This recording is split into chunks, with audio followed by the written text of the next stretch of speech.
Hello everyone, my name is Ashley and I'm going to be going over the social and economic impact of remittances in Tonga. Tonga is an island in the Pacific that consists of about 170 islands. It has an area of about 748 square kilometers, and its landscape is characterized by tropical beaches, rainforests, and active volcanoes. So here's a map of Kingdom of Tonga, and it shows the population. If you look at the red dots, the larger that the red dot is, the more dense the population is, the more people that live there. And from the map, you can see that the majority of people live in villages that are kind of spread out. So the current population of Tonga is about 107,000, and the population growth is actually pretty low at about 0.4%.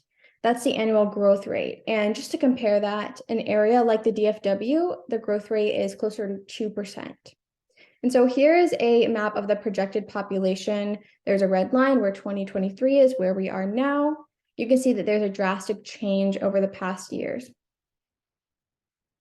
So one of the major contributors to such a low growth rate is the migration into countries like New Zealand, Australia, and the United States for working. So migrants, people will migrate into countries like this to do seasonal work and send home remittances, which is money made abroad and then sent back home.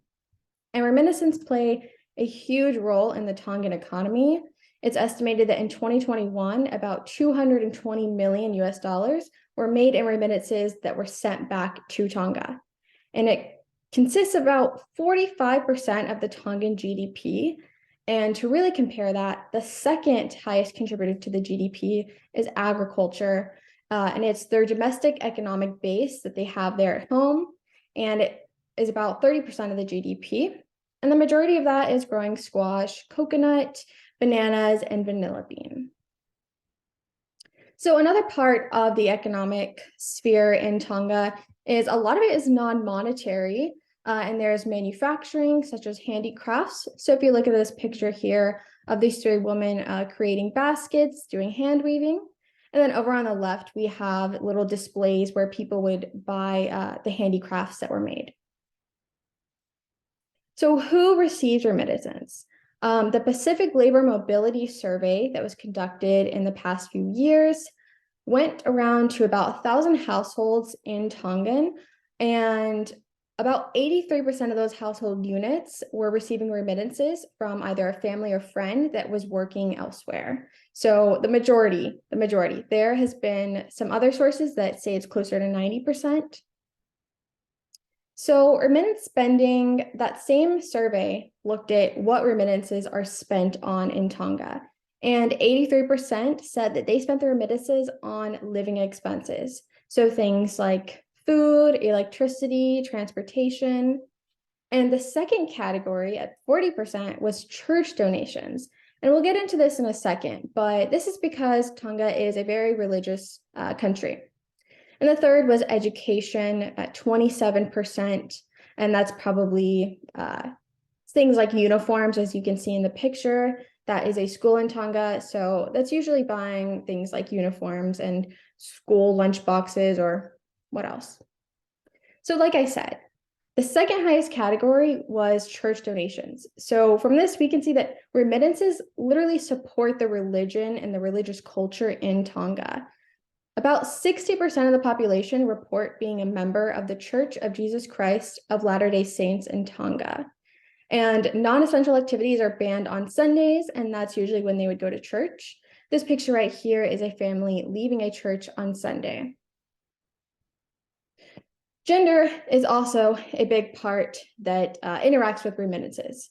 So domestic workers going to other countries to work and then send back money is thought to have an impact on gender roles by being exposed to different cultures and then coming back home and having sort of those new perspectives and sharing them.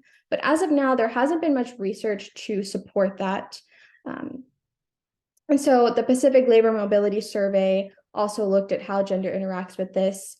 And only about 20% of Tongans working abroad are female. And this really relates to another part of the survey that gave people some questions, such as this one. So it's a statement. A husband is expected to work outside the home while wife is expected to take on domestic duties. And only 50% of respondents disagreed with that statement. So the other 50% either agreed or neither agreed or disagreed. And so this really shows how the migration of men specifically going to work kind of reinforces those gender roles of females staying home and doing domestic labor.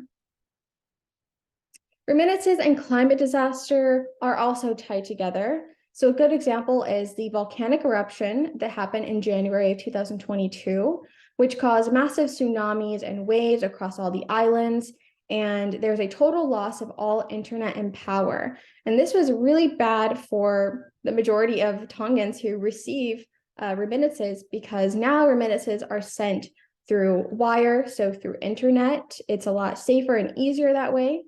And this disproportionately impacted women because women are more likely to stay home. It's majority men who are going to do domestic migration labor. And so this quote really explains it. The international migration of Tongan men to become seasonal workers overseas have left many women to manage as single parents. And this is a picture of a hut that was sort of fixed up using remittance money. So because that is an issue, I'm also going to propose some solutions. And the first solution is investing. So whether that's taking a percentage of remittance money that is sent in or any money a part of the economy, the Tongan government can invest in things like durable construction that can withstand climate disasters, investing in internet infrastructure. And an example of this would be Starlink satellites. So after the volcanic eruption in January 2022, Elon Musk, love him or hate him, he sent Starlink satellites to connect internet and power to a big part of Tonga. Of course, the reason I suggest investing in it is because it would be a lot more reliable being a government source rather than relying on a company. And so the last solution that I have is remittance designation, which is sort of like investing, but this is more geared towards gender equality. So I was thinking maybe there could be designated amounts of remittances that are given specifically to women who are affected by the huge labor migration that happens with mainly men. So continuing on, remittances are going to be a huge part of the Tongan economy. So this chart shows the percentage of the Tongan GDP. And if you look at how big of a difference that was from 2014 to 2021, that's less than 10 years. And it went from 27% to 45%. And that could be closer to 50% now as things from COVID and the restrictions have kind of died down. I assume that that's probably going to shoot right back up. And to compare this, the 2021 global average was 5.8%. So 5.8% is the normal in most countries, and in Tonga, it's 45%.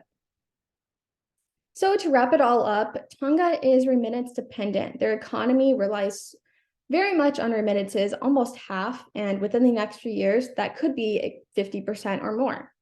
Remittances support the religious culture in Tonga. It's very important to them, and remittances help them keep that alive. The remittances and the labor migration that happens is a reflection of gender roles that also intersects with climate disaster. And here are some of my references. I really encourage everyone to go look at these. It's super interesting.